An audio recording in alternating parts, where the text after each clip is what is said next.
Hello, everyone, and welcome to our fourth collaborator interview of Bergafest. If you are tuning in for the fourth time, you've seen us chat with me, Paul Lianco, and Suzanne Farron. And for this fourth interview, we're super excited to welcome not composers on our album, but some of the people that will be helping us make it, which we're very excited about. And we're here today with Sam Torres and Matthew Sullivan, otherwise known as Sully, who are both good friends of ours from our Peabody days. Um, Currently, Matt lives in New York City, like the four of us. Sam lives in Troy, New York. And we'd love for you guys to each just introduce yourselves a little bit. Tell us where you're at, kind of who you are. Sully, why don't you go first? Yeah, sure. As they said, my name is Matthew Sullivan. Friends call me Sully. I'm a music producer and a engineer. I'm based here in New York City. Generally, I live in Brooklyn. I'm here at my studio in Chelsea. I also work as an engineer at two other studios in Manhattan. One of which is the place we are planning to work. Reservoir Studios, which is in sort of in the like the Herald Square area. And I also work as an engineer up at Power Station, which is recently reopened after a couple years sort of being bought by Berkeley and then having all of this work done. And yeah, they said, I know everyone here, including Sam from like way back at Peabody. I guess way back is 5 years. Yeah. It's getting But old now. I think that for me, because it's something that I don't always get to do, like two of my favorite things are to get to like work with friends and to work on like excitingly new contemporary work. So just say getting able to do both of these on the same sort of project, I'm very excited. Um, Yeah. I'm Sam, as you know. Hi, Sam. I'm I describe myself as a musician and audio engineer. Um, Basically entirely freelance. I don't really have a home studio or anything like that at the moment, but I work a lot in New York City and also in upstate New York, Western Massachusetts, sometimes Eastern Massachusetts. And I do everything from location recording string quartets, which we're going to talk about later, to mixing live rock bands and occasionally playing in a live rock band. Cool. Thanks to both of you. Um, yeah, we're really excited to work with both of you, who we know as people who have very multifaceted artistic lives. We met you both at Peabody, where you were computer music students. Um, did either of you do the recording arts degree too, or I um, did. okay, cool. So you were at Peabody for undergrad and masters, and Sam was just there for masters. Yeah, cool. So I would love to hear a little bit from both of you about how being recording engineers kind of came to be a significant part of your artistic lives. Yeah, I mean, it's Lita mentioned the recording arts program at Peabody. And I was not part of that program. I was only in the computer music program, and I've actually never um, studied recording or being an audio engineer in a kind of formal setting. I would say I've studied it in a life experience setting. um, it's a great question because I have consciously or subconsciously been working with recorded sound for a long time and using it as a kind of tool in my creative expression, going all the way back to high school, maybe even a little bit before that, but definitely high school, and right around when I started playing saxophone professionally. I also started playing in recording studios for bands and stuff like that, and also working in recording studios. I was super lucky to go to a high school that actually had a basically professional level recording studio in the school, and I could take a class. So I guess that was my one recording studio class. Was I think 11th grade or 12th grade, and I got experience recording string quartets and saxophone quartets, and some of the school events, and also doing live sound. There was a guy at the school who did all of the live sound for the musicals and all of that stuff, and there were tons of opportunities for me as a student. So my senior year, we had a senior year independent study project that I did, and my project was basically recording many layers of saxophone in a kind of improvised setting, which is something that I'm still doing now. But that's really where it all kind of kicked off. And You're putting out an album of that music soon, right? I don't know about soon. Someday, I recorded an album, and I've been working on it slowly for about 10 months. Um, but yeah, I guess I can really credit my senior year history of religion teacher, Mr. DeVito, for inspiring me to play a saxophone piece that uh, was for a homework assignment that was like basically come up with your own meditation. And that was my very first layered saxophone recording. Wow. So that's kind of how I got into it. And I've always been interested in technology. I was doing a lot of robotics also in middle and high school, and tried to find ways of merging technology and music, which of course um, happens in recording. And then in college, I basically put myself out there and tried to do a lot of electronic music, and got into the new music scene at Manhattan School of Music. And people learned that I was pretty good with computers and programming, so I started running sound for all of the new music concerts. Um, and that's really kind of how it all started. On a professional level, was in college, helping out my teachers with their recording sessions, and then eventually taking over at times. Awesome. How about you, Sully? Um, that is sort of like an interesting question, because for me, I think that that initial interest also came about in high school. And high school for me is just like this 4 year sort of blur that I think I've mostly, intentionally tried to sort of block out. But I do remember at some point, like being interested in music and like playing music and wanting to write more. And like a friend that I had at the time who sort of like knew more than me was like, oh man, like you got to get Logic. I'll help you get Logic. And so So what is Logic? Logic is Logic is a digital audio workstation. It's a music making software. And so he helped me to like torrent on my white little MacBook a copy of Logic 9, which was just like the most ugly, impenetrable sort of software I have ever, like still to this day, have ever used. And I remember just kind of like staring at this software for like weeks, like slowly figuring out like, oh, what each button did. And then kind of just started making these like bastardizations that like kind of resembled music, and I guess had the audacity to think like, oh man, like I should go to school for this. um and then I sort of it's like auditioned at a couple schools, rolled into Peabody, and like something about the program at Peabody felt like really right and cool. And I think that I got to learn a lot, and it's like you can only learn so much in a classroom. Like you can only learn like a certain type of information from learning something in a classroom, and then it's like you need to go out and do it.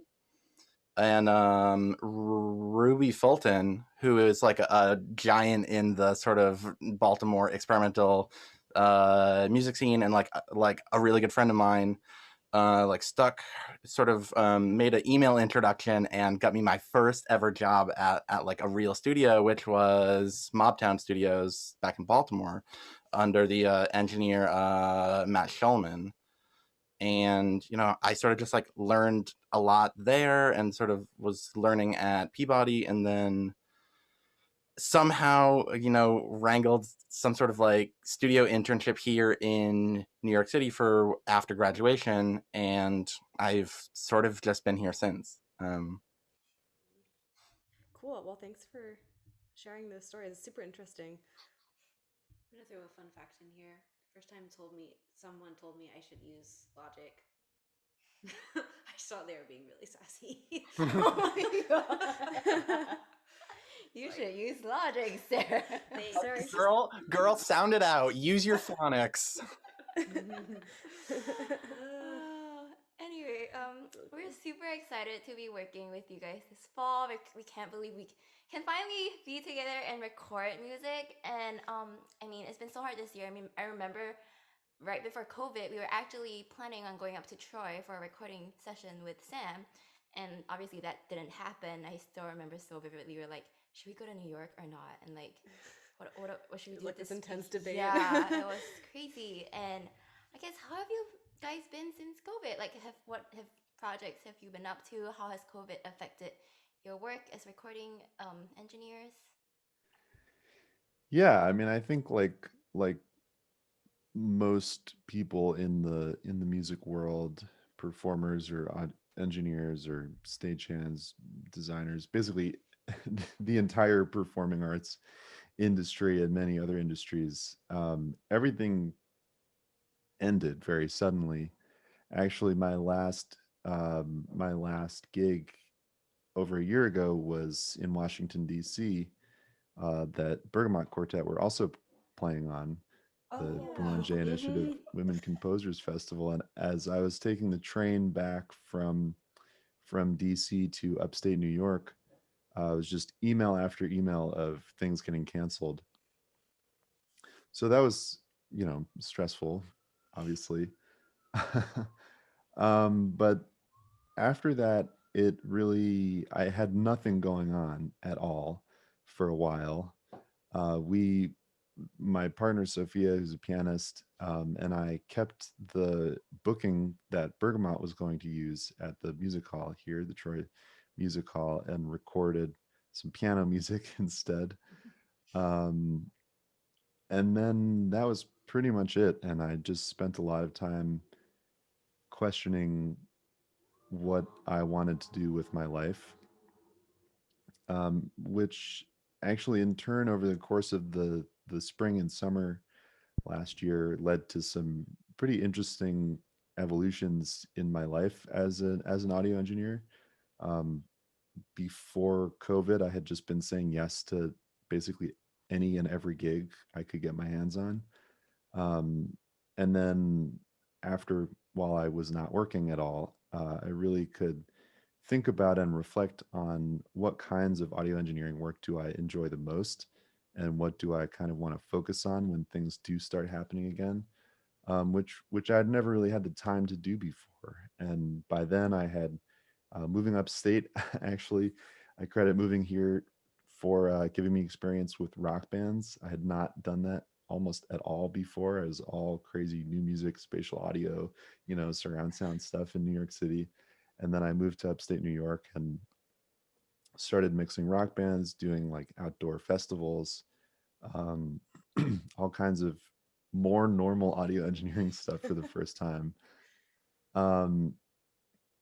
And so I really thought about that a lot, and kind of came all the way around to producing, which I kind of would describe as basically working with an artist in a way from start to finish to shape their creative vision.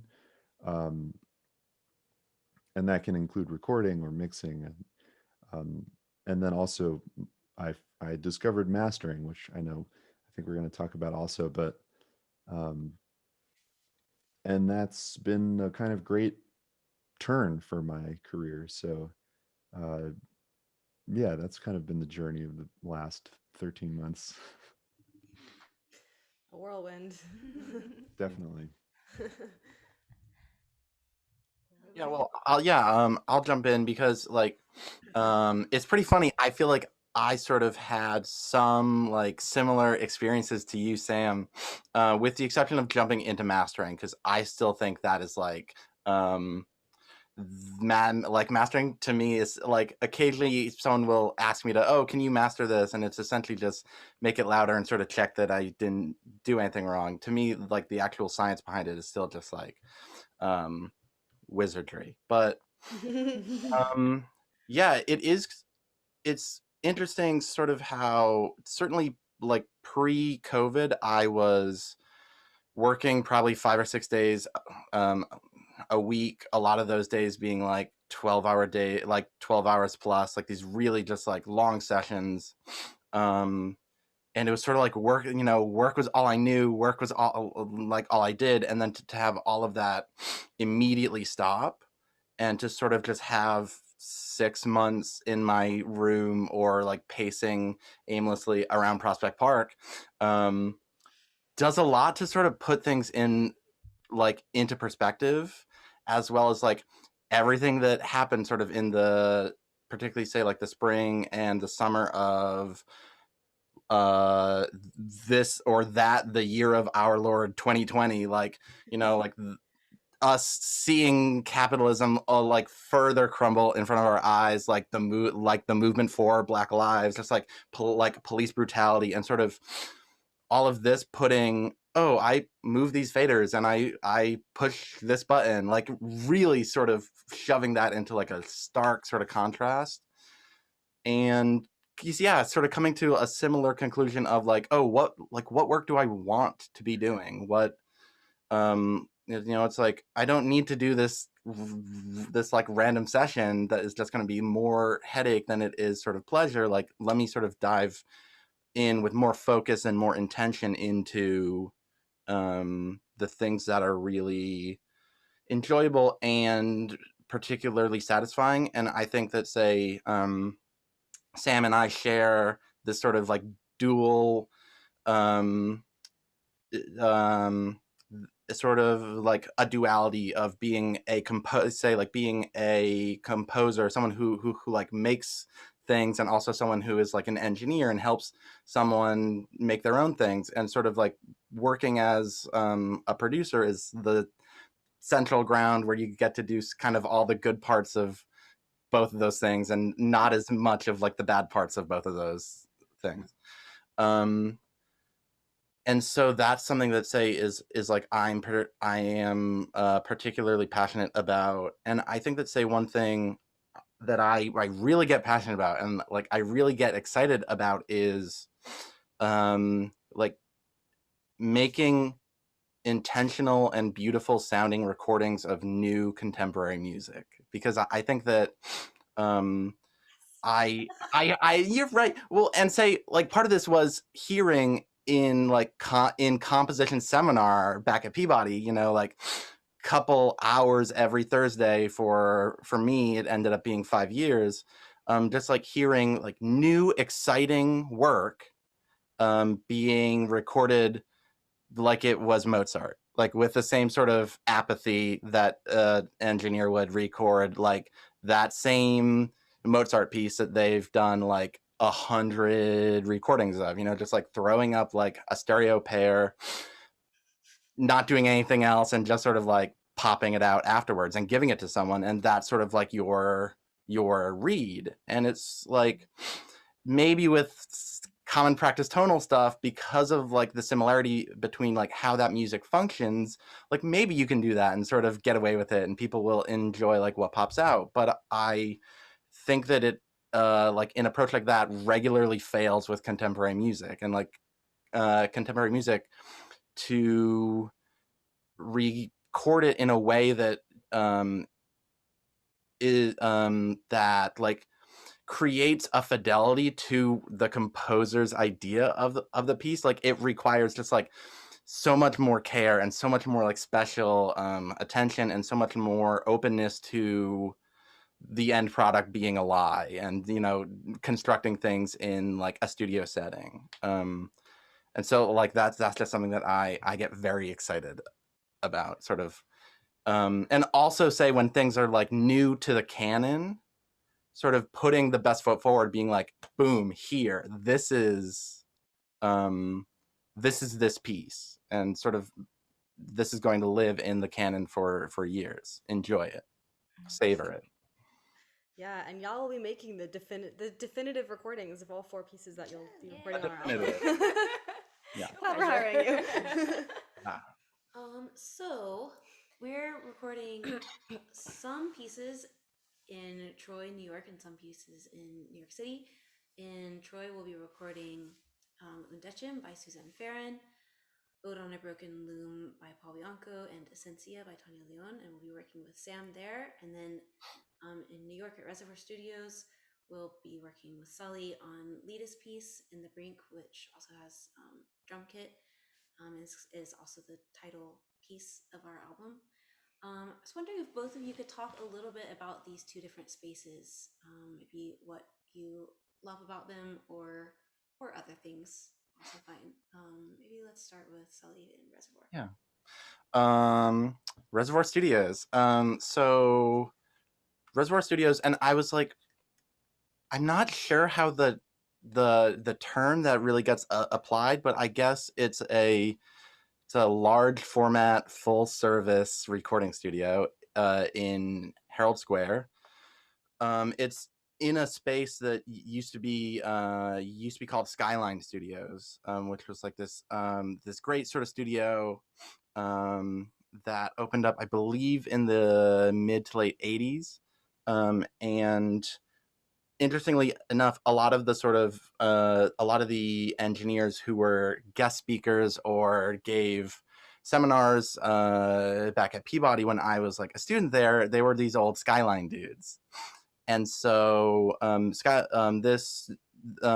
my first job was at this other studio called Sear Sound, and I eventually came to work at Reservoir Studios, kind of through Thomas Bartlett, who's associated there.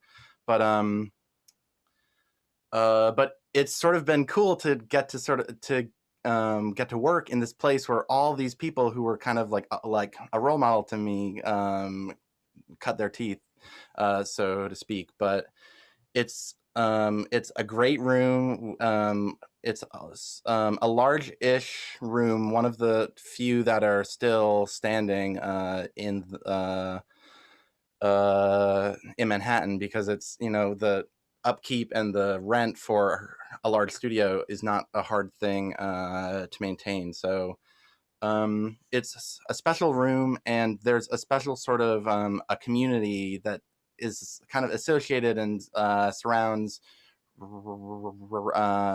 Reservoir Studios. A lot of people who are sort of operating in that space between like classical music and contemporary, and so just people who are making like exciting music. And so I've worked there as an engineer for 2 years now, just over 2. And I'm really excited to get y'all and Terry in and just sort of see what we can cook up. We're super excited. Awesome. Thanks. Our introduction to Reservoir, I think, was That party? recorded. Was that? Oh. No, I think that was after. No, We I think it was recorded with the after. string orchestra at Reservoir, so that gives you an idea of how large the space is. Yeah. I think we were really drawn to working at Reservoir, not only because we really wanted to work with Sully, Right. and he works there, but because it's both a large enough space that we'd be very comfortable with the kit and the full quartet, but there's like such a level of control available there. Oh yeah, we're putting Sweeney in the booth, like. Yeah. Like that booth door doesn't have a lock, but I can buy a lock so we can lock Sweeney in. Shh, don't tell him. And also that party, yes. Sully, I was so mad at you when you told me that David Byrne was on the guest list for that, and then he didn't show up. He did not show up. Well, I think he had a show that night. Like American Utopia was still running, and yeah, it's a shame, but David Byrne's on all my guest lists and hasn't come to anything. Yeah, Sam, what do you want to tell us a bit about Troy Music Hall? So Troy Music Hall, or formerly known as Troy's Savings Bank Music Hall, is a music hall in Troy, New York. It was built in 1875, and I and many other people thought when I moved here that it had been a bank that was turned into a music hall. But that is incorrect. Actually, the Troy Savings Bank built this music hall as a gift to the city of Troy in 1875, basically for their, for the business that people had been giving them.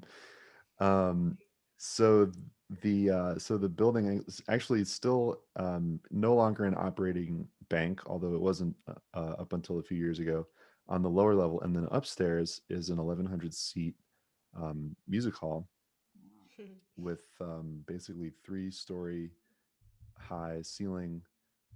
It's the tallest building in downtown Troy, and it will stay that way because there's actually a zoning law that you cannot build taller than the Troy Music Hall. That's a flex. Important place.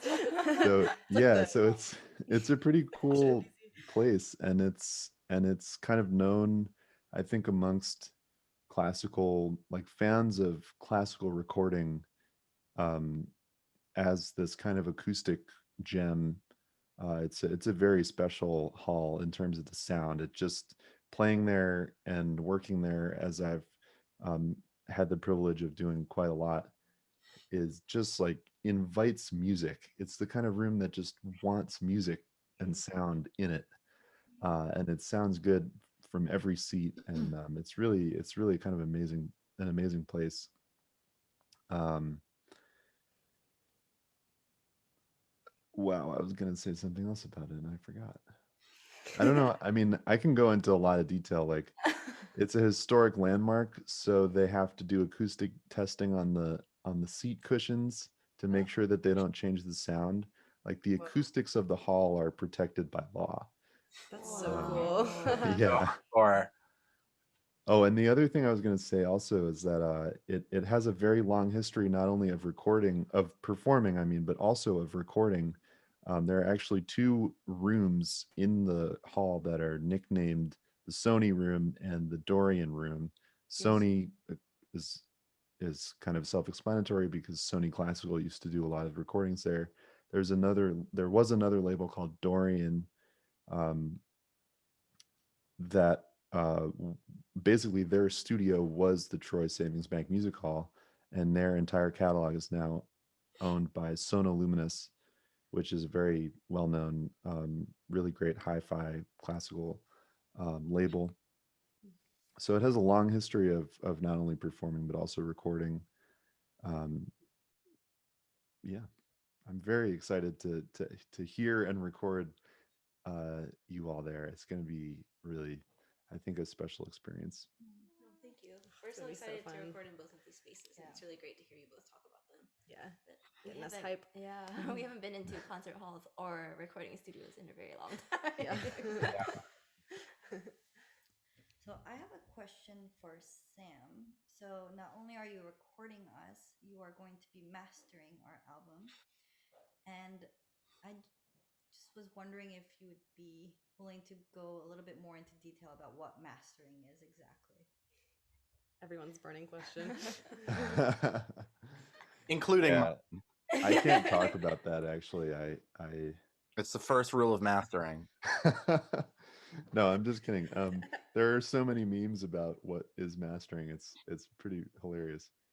Well, it's hilarious to me, probably not to most people, but oh well.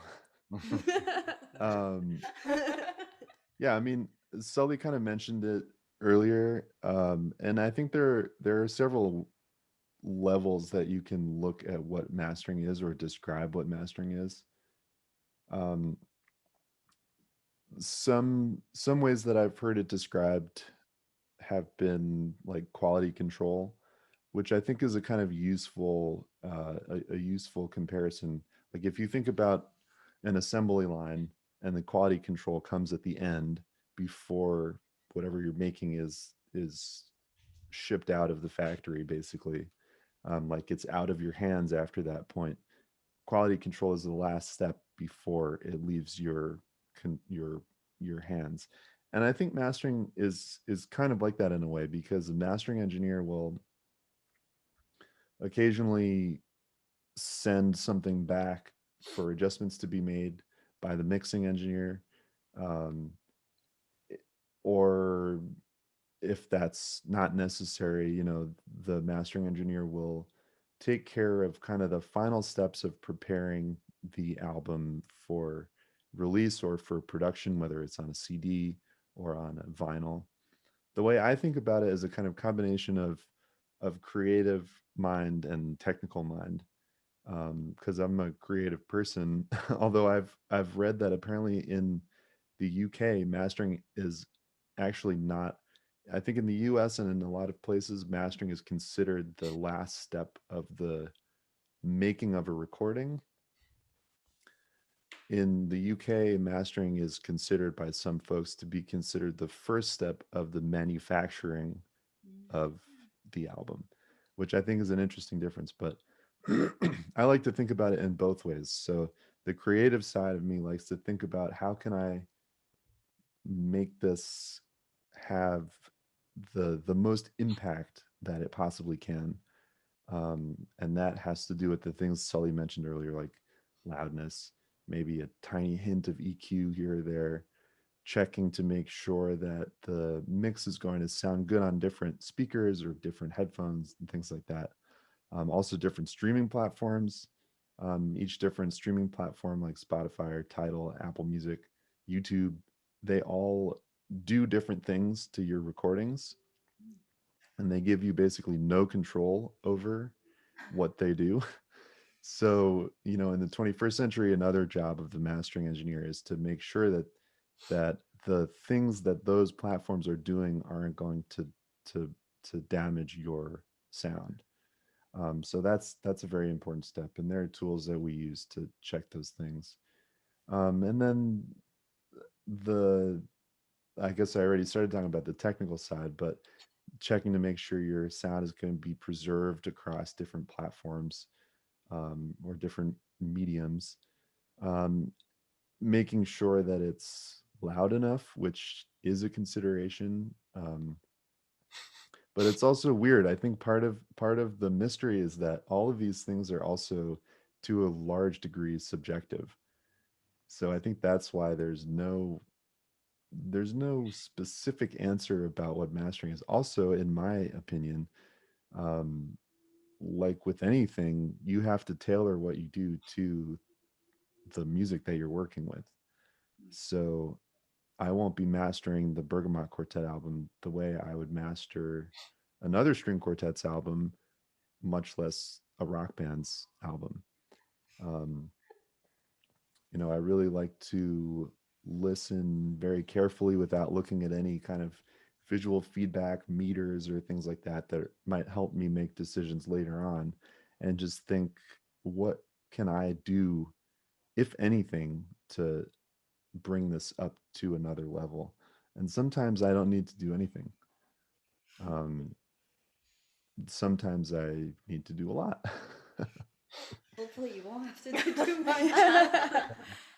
Well, if I have to do a lot, it's my fault because I'm recording some of this stuff too. True. That is true. Either my fault or Sam's. Yeah. Face off. That's so many things. I feel like you're gonna get to know our sound so well after doing Yeah. that.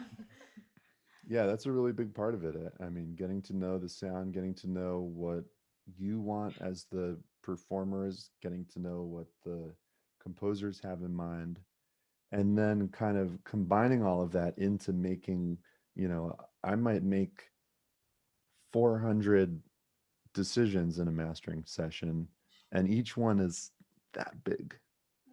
Um, and then I turn everything off and see if I've made it worse or if I've actually made it better. Yep. And sometimes that happens. I think I'm going to be learning, forever. So it's a good practice for me too to not um to basically accept that I might spend 3 hours on something and it sounds worse than it did when I started. Time is a river. So that probably doesn't really answer what mastering is. No, that's great. Yeah, that was I really really, if I was going to sum it up, I would say that it's actually, I think, in a lot of ways, much simpler than what people have in their minds. And that's why it's hard to understand, because it's really making sure that it's going to work in different places, making sure it's loud enough, and making sure it sounds as good as it possibly can. And I think that's what mastering is. Well, so I think we just had one last question for both of you before we wrap things up today. We love to ask our collaborators what y'all have been listening to lately that's gotten you really excited. I can jump in because I have been obsessed with the new the new Casey Hill album. At this point, I don't even know if it's particularly new, but I think it came out in 2020. It's called Is It Selfish If We Talk About Me Again? Which is a great name for an album. And the whole thing, she is a musician, and I guess she's also a dancer who was dancing on she was dancing as a backup dancer on a Kanye West tour, and someone else on the tour heard her stuff, her EP, and showed it to Kanye, and he supposedly immediately signed her. But the whole thing is produced by this LA-based producer named Jimmy Stack, who does a lot of cool stuff with Perfume Genius and Empress of, and has this really cool sound of sort of bringing back these extant sounds from the early 90s, these just gross kind of cheesy sounds, but recontextualizing them in this very cool sort of pop way. So that's just been constantly playing as I ride the train fearing COVID. Cool. We'll definitely check that out. How about you, Sam? I listen to a lot of pop music. Hell yeah. Just a lot of pop music, but also specifically been listening to Rosalia a lot. I have for a while, but I've been listening to her a lot recently. She's an amazing Spanish singer. And also this band that I discovered recently that's been around for quite a while, I think, called Balmorhea, which is, I think, spelled Balmorhea. They're really, really interesting, and I found them by kind of some other artists that I listen to are collaborating with them.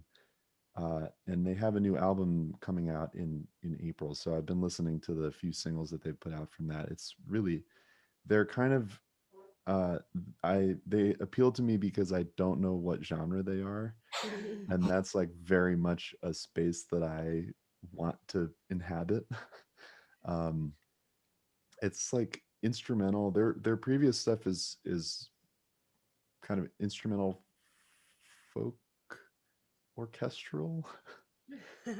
And I wouldn't even know how to begin describing the new stuff that they've been putting out, but it's really beautiful instrumental music. Cool. That's awesome. Well, if you've been tuning into this interview as it premieres, we will have been dropping relevant links in the chat throughout, but we will we will find some links of those two artists so that everyone can discover them too. And maybe we'll add that to our next quartet listening session. We're doing this residency at this house right now that came with amazing surround sound speakers everywhere. So we've been really making good use out of those. Pretty sweet couch too. Yeah, that does look like a very nice couch. One of many. Found some good use out of this couch too.